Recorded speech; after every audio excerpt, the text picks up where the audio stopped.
Estamos en vivo, en vivo, en vivo. Redes al aire por comunicación.com. Ideas por un mundo mejor. Redes. Enciende tus ideas. Al aire, al aire, al aire, al aire. Televisión online.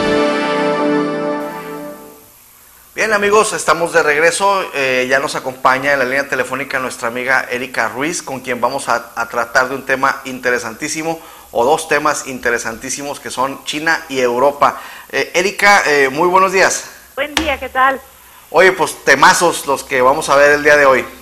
Así es, bueno, y en este caso unidos porque está de visita Wen Jiabao en Europa, ha estado recorriendo, bueno, estuvo en Londres, estuvo en Berlín hablando con los líderes europeos, y ahora se va a dirigir a Hungría, en buena medida porque Hungría tiene la capital, bueno, es en este momento presidente del Consejo de la Unión Europea, pero además de eso, es cierto que China ha empezado a invertir fuerte en Europa y entonces están recibiendo a los chinos, los europeos, con mucho gusto, y esto se vincula con el tema que tratamos la semana pasada en cuanto a la crisis de los europeos que están desesperados por conseguir fondos, particularmente quien compre sus bonos del Estado en todos los países, particularmente en los periféricos. Ya vimos la situación en Grecia, que además hoy amanece pues bastante complicada por una huelga general y disturbios y enfrentamientos y choques de la policía con los ciudadanos. Hay huelga incluso de médicos en Grecia hoy.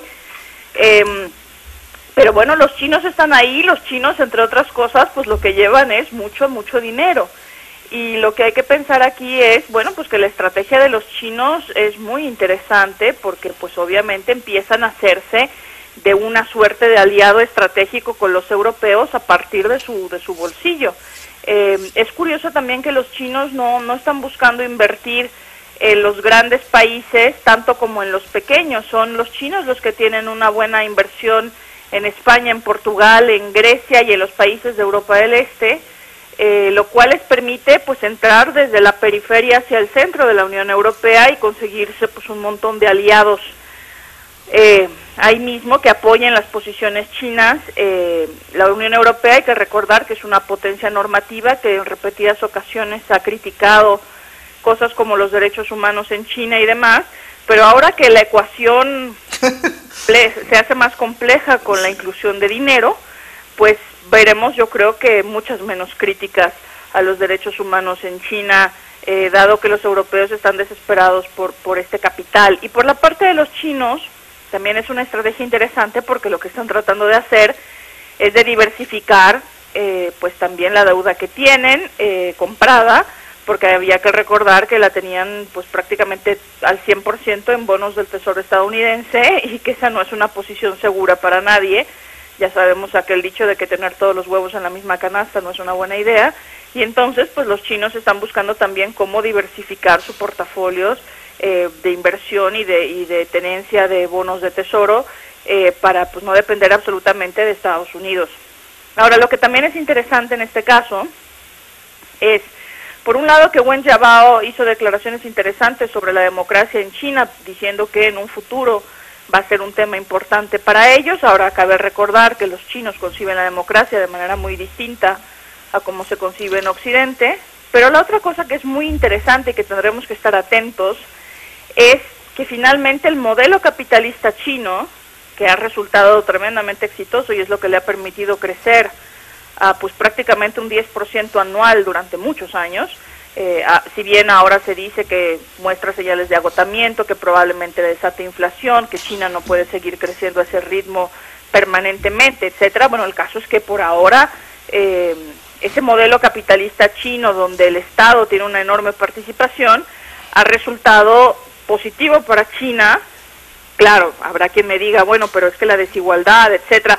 Sí, ese es otro tema, pero pues también hablemos de que el otro modelo capitalista no es que haya prevenido la desigualdad, y si quieren ver un ejemplo, pues aquí está México para demostrarlo, ¿no?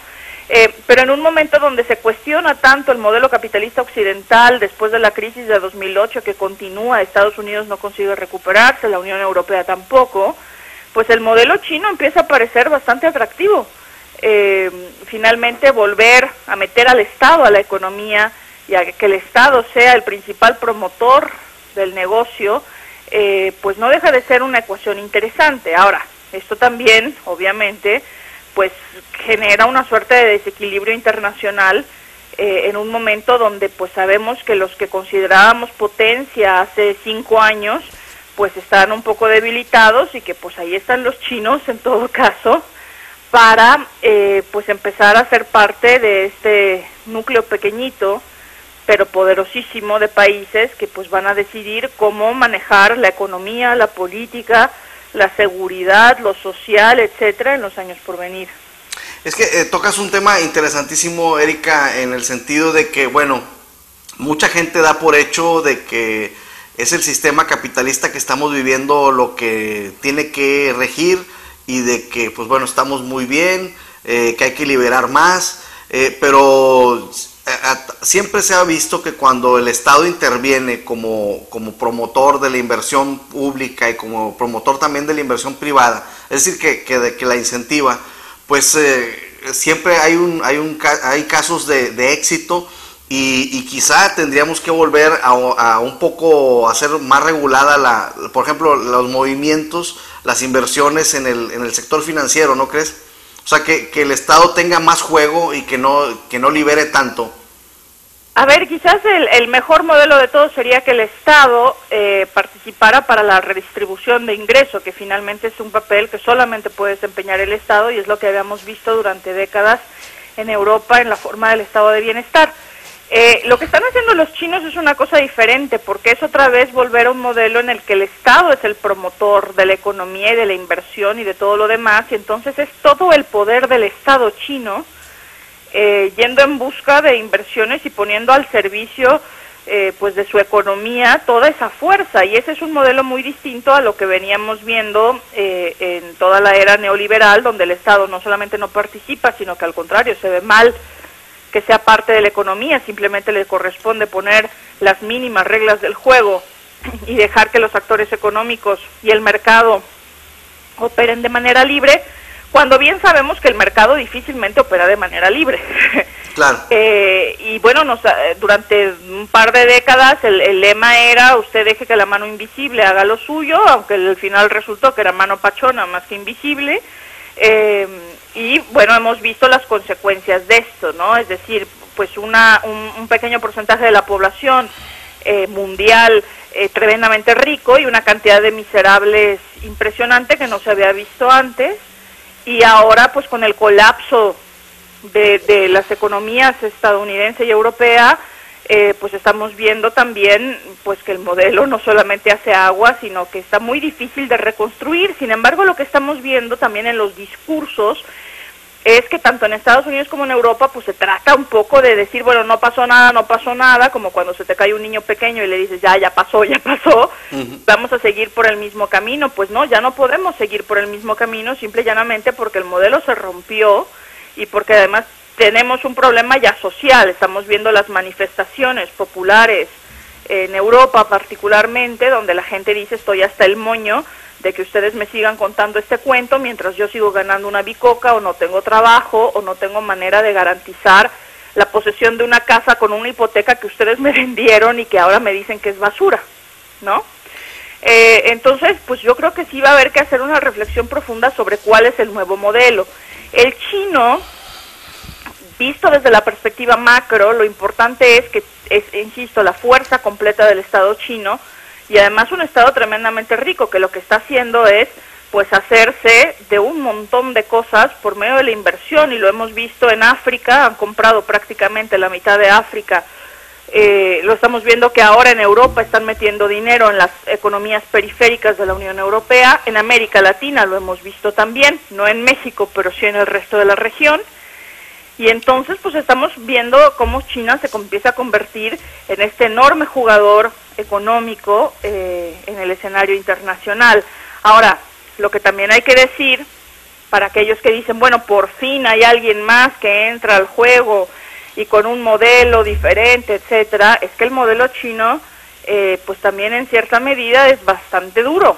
¿En qué sentido? Pues que los chinos, a diferencia de los estadounidenses y los europeos, donde siempre ha habido un discurso de valores metido con el de los intereses, es decir, los europeos y los estadounidenses para invertir se fijan en si el lugar es una democracia o no lo es, cómo están los derechos humanos y tal, y a veces invierten en sitios donde ni la democracia ni los derechos humanos están en su mejor estado, pero cuando menos acompañan con un discurso y una cierta presión para que el gobierno que recibe su dinero pues haga alguna modificación en ese sentido.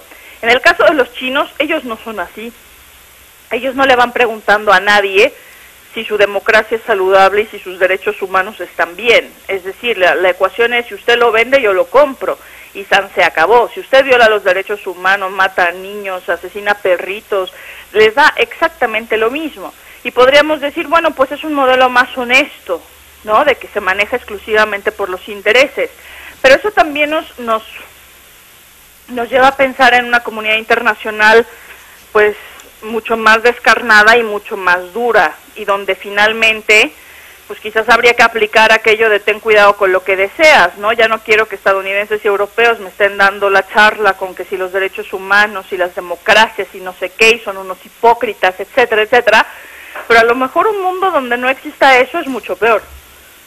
Erika, yo recuerdo en Europa que había un distintivo comercial en donde era de comercio responsable, en donde los europeos ponían ese logotipo para que hubiera una diferencia velada entre los productos europeos y los chinos, porque decían, bueno, con este logotipo tú tienes la seguridad de que este producto pues no están trabajando niños, de que todos los trabajadores de esta empresa están asegurados, de que tienen prestaciones, etcétera. Y era una manera de competir con el precio chino, que era bajo, pero el europeo decía, bueno, pues compro este producto porque yo tengo la seguridad de que esta empresa es sana, etcétera, etcétera, y la China, pues quién sabe. Entonces preferían comprar el producto, aunque fuera un poquito más caro, el europeo, que el chino. En este sentido, con la crisis que hay ahora, ¿tú crees que estos criterios, y con la inversión que hay ahora, ¿tú crees que estos criterios empiecen a variar en Europa? Pues es que finalmente esa era una posición que podían mantener los europeos mientras su propio modelo era sano y se producía un producto de tremenda calidad, con toda la observancia de derechos humanos, de reglas laborales, etcétera, etcétera. Pero claro, con la crisis, como bien dices, pues la situación está en una cuestión de mínimos. Hay familias que no tienen cómo terminar el mes porque pues han perdido 1, 2 o 3 ingresos, o que cada vez tienen menos dinero, y en ese sentido pues el consumidor termina comprando lo que encuentra y como sea. Y en ese sentido pues esa es parte de la discusión que teníamos la semana pasada con respecto a que es difícil defender el modelo del estado de bienestar cuando tienes esta crisis enorme encima, ¿no? Y mientras además no tienes un liderazgo responsable, o bueno, un liderazgo, déjate tú ya que sea responsable, un liderazgo de cualquier tipo que te permita sortear el temporal y decir, bueno, pues aquí termina siendo más importante mis valores y demás, y tenemos que hacer ajustes económicos y tal, pero sin perder pues lo que nos ha hecho lo que somos, ¿no? Entonces yo creo que sí que hay una oportunidad, y digo, para desgracia de los que defienden el comercio justo, los derechos laborales y demás, en este caso para la producción china. Y aquí pues vemos ya habíamos visto varias paradojas dentro de la Unión Europea, y aquí surge otra con esta inversión china, porque pues bueno, lo que estaban protegiendo tanto los europeos, en cuanto a una producción pues que estuviera toda correcta, en donde no hubiera niños trabajando, etcétera, etcétera, pues ahora resulta que se están agarrando de la gente que quizás sea la más injusta en la manera de producir en el mundo, ¿no?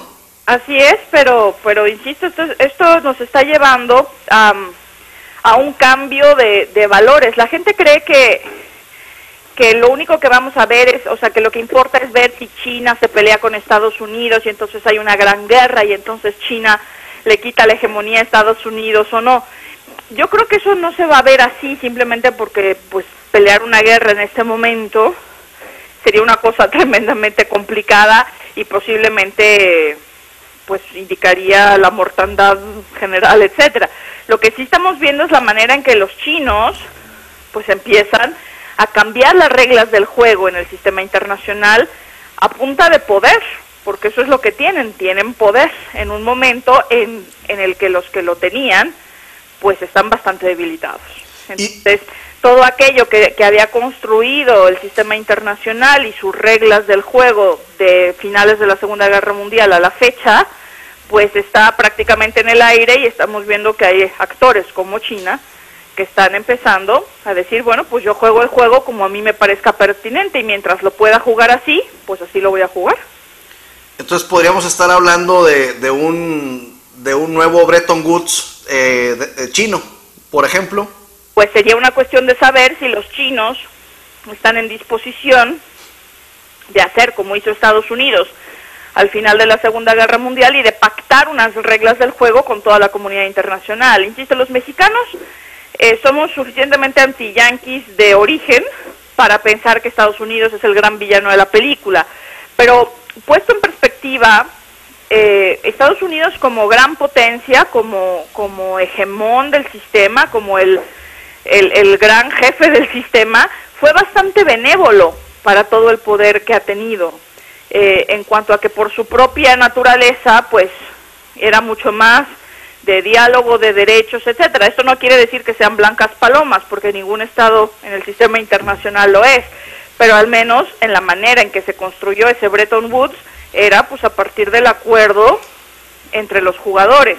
El tema ahora es saber si alguien como China estaría dispuesto a hacer algo semejante. Por ahora los chinos pues van jugando de manera pacífica, van haciendo uso de su poder supuestamente simplemente pues si tú me lo vendes yo lo compro y no obligo a nadie, y se van moviendo suavecitos y con un discurso además en el que no quieren que se les vea como potencia. Ellos insisten mucho en que ellos son un país en desarrollo y que pues no hay que verlos como potencia. Claro, los que somos verdaderos países en desarrollo los vemos con estupor profundo y decimos, para país en desarrollo yo, que no consigo crecer ni un 1%. Pero en todo caso ese es el discurso de los chinos. Ahora, eso lo estamos viendo con respecto a Europa, con respecto a Estados Unidos, pero no necesariamente con respecto a su propia región. Y en su propia región están jugando mucho más rudo. Y ahí estamos viendo pues enfrentamientos con los otros países asiáticos, particularmente con Vietnam, donde China sí que está utilizando ahora en ese lugar su poder militar para decir es que esta zona es mía, ¿no? Y ahí hay una enorme diferencia. Pues sí, este asunto lo está aprovechando China de la mejor manera y a lo mejor su gran, bueno, dentro de sus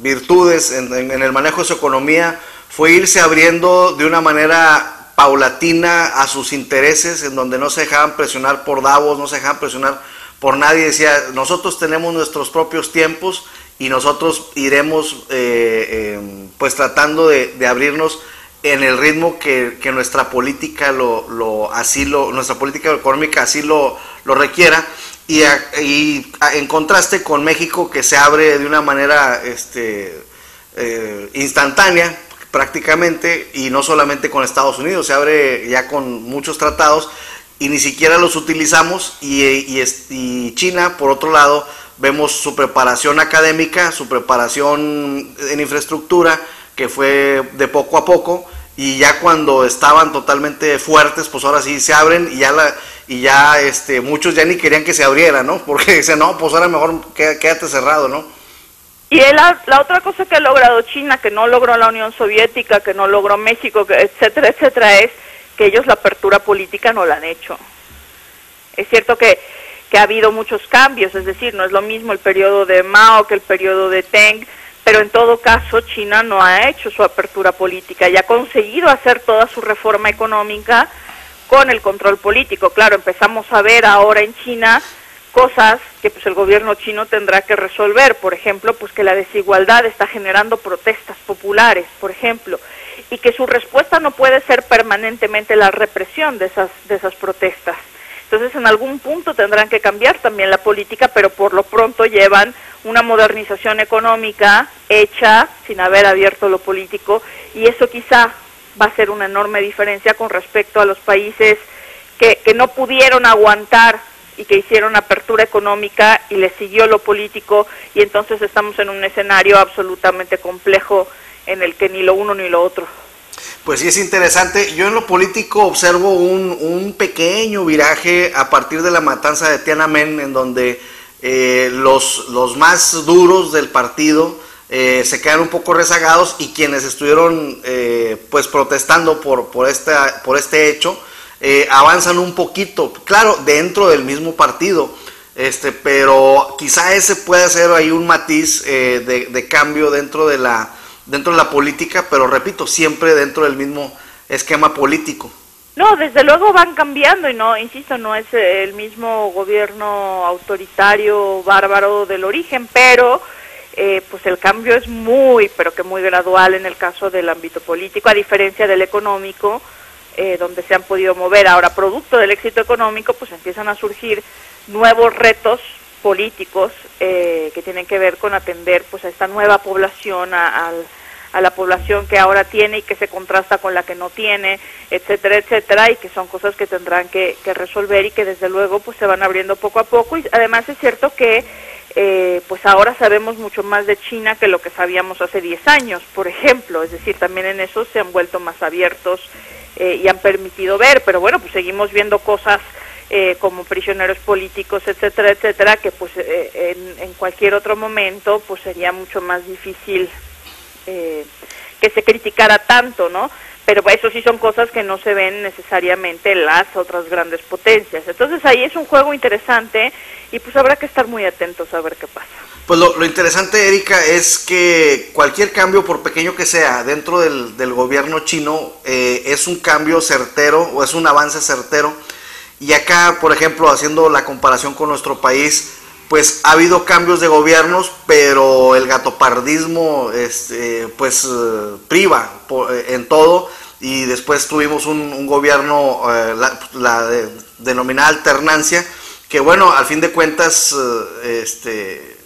pues fue exactamente lo mismo en cuanto a las personas que mandaban en el país, y es una cosa que los chinos no podrían permitir por la fuerza misma que ejerce el Estado. Y aquí a veces vemos que de plano la fuerza está en otro lado y no está en Los Pinos.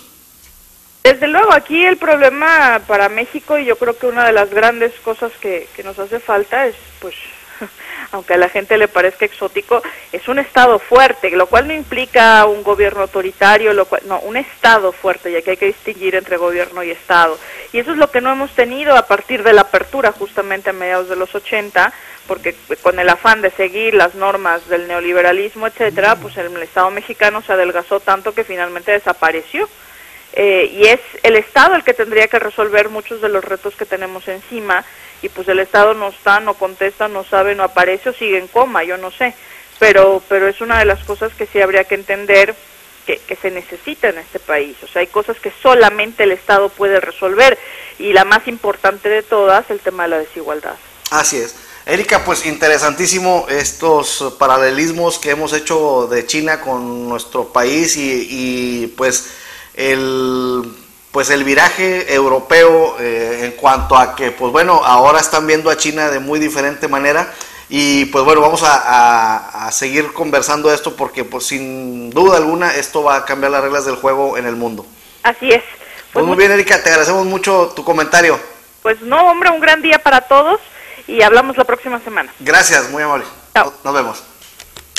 Bien, nuestra amiga Erika Ruiz, pues ahora vamos a ir con nuestro amigo Jorge Sánchez Tello, quien creo que va a tener algo de diferencia con estos puntos de vista que nos comenta Erika Ruiz.